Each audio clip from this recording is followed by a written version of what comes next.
投資者嘅融資保證金上升由80%至100%，市場就即刻有啲反應啦。究竟係咩目的呢？目的只有一個，就係要有個慢牛。咁咧，我想解釋呢樣嘢咧，就係睇睇呢幅圖。你睇呢幅圖就解釋清楚啦。第一，你睇睇紅色嗰條線，嗰個就係 CSI 300嘅指數。你睇個依年嘅走勢。你睇睇藍色條線就係恒生國企嘅指數，你係睇睇佢個走勢。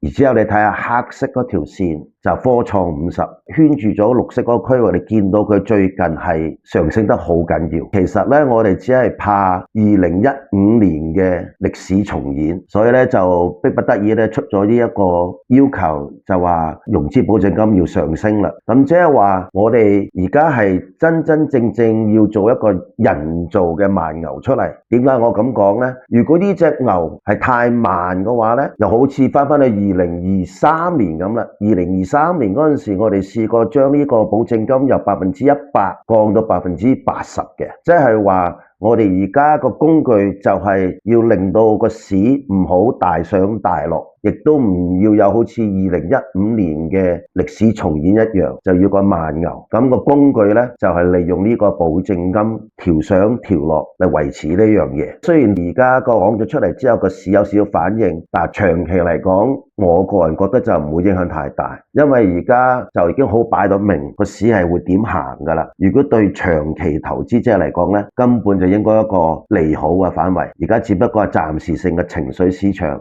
個反應比較大嘅啫。各位想討論一下，可以發表一下喺評論區，關注我投資理財不迷路。大家好，我係詹教授。